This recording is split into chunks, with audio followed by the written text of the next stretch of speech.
Hi. Karibu sana. Asante sana. I would like you to first and foremost introduce yourself and also what you do, and then you can take it up from there. Right.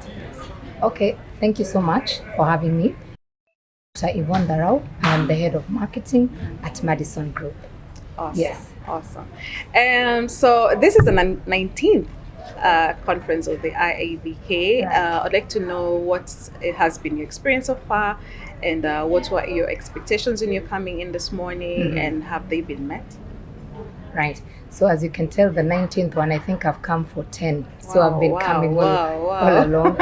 And to be very honest, this time around was, I got a lot of insights on how we can collaborate together, and actually a very big insight on Mr. Nyaoga's keynote speak on who our stakeholders, how do we work around with them. Our stakeholder is not only IRA. Surprisingly, we have, data commissioner, the anti-money laundering conversation that is going on. So that was very, very insightful. And it is a key interest of mine moving into the future, whereby you influencing policy that, that really make our industry thrive. Awesome. Yes. What are some of the myths that you have met or heard of with regards to today's customer? And where would you say is your main interest in terms of business interest for your organization? Sorry, repeat that again. What are some of the myths, beliefs, and because of culture? Yeah. Sometimes we have a client who does not really have the culture of saving, Right, or even just protection. They don't Right. understand why they should be buying an insurance cover, Right. and so on and so forth. They think that God will protect them, and so they don't need to protect themselves. And so, what are some of those myths that you think have been a challenge in your organization thus far? Right. And how do you think you would approach them?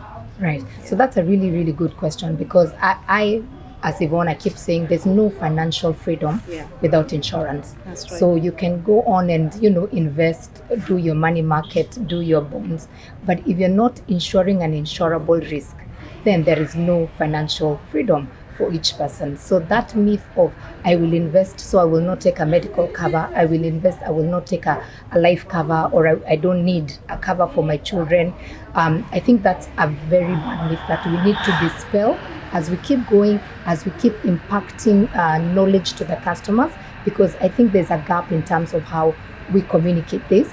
So our fellow insurance companies, we need to join hands and do a consumer education campaign, whereby we make them see, okay, you're earning this, you have your bonds, you have your money market, but the loop will not be complete if you don't have insurance. So that is a burden that is usually in my heart, and I would like most of us to come up and do consumer education. Dr. Yvonne, what do you think is the reason, for instance, that people don't save or don't take up some of these insurance products? Is it an issue of that they can't afford it, or is it an issue of they just don't want?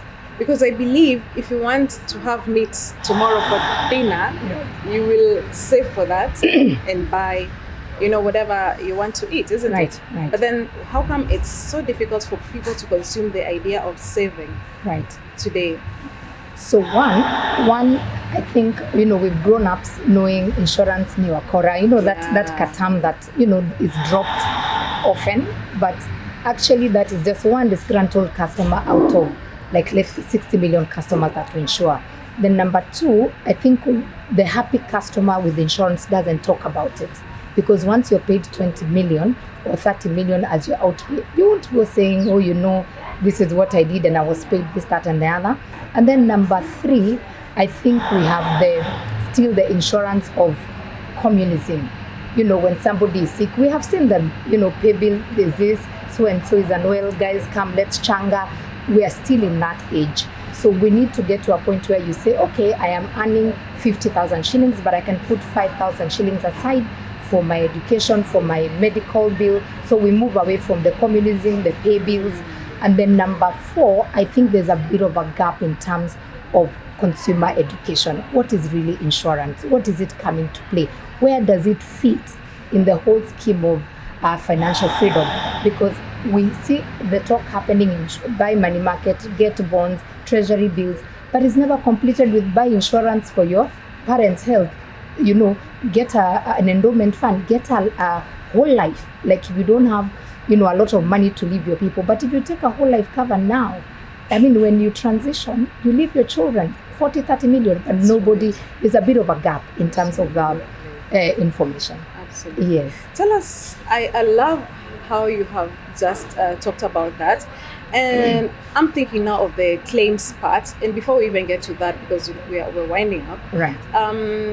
About the regulator. Right. Do you think that the regulator has done enough in terms of regulating some of the policies, some of the things, rules that have been put up in the past years? Right. And do you think that they have they done their job? That's a question. Right. The regulator. So I think truly we've come a long way. We're a mature industry, and I think our regulator is constantly trying to seek how can we address this? Yes. How can we put up policies? Because they have policies, but they're policies that need to be put up after the market has evolved. Like now AI, the market went ahead of the regulation. So then we start regulating it backward. But I can't say our regulator is one person or is one organization that is very clear. It's there for the customers, but it is also there to make the insurance companies thrive. So we have seen a lot of engagement. We have seen a lot of lobbying. We have seen a lot of, okay, come, let's talk. What is this happening? Where is the claim? And then now when you have a claim, the regulator also docks it. And then they're able to come and say, you have not met, out of 30 complaints, you've only solved 2. So why? They never used to do that in the yesteryears. So I can say there's a lot of effort from our regulator to make sure that the client is protected, but even more so that the insurance space is thriving. Awesome. Thank you very much.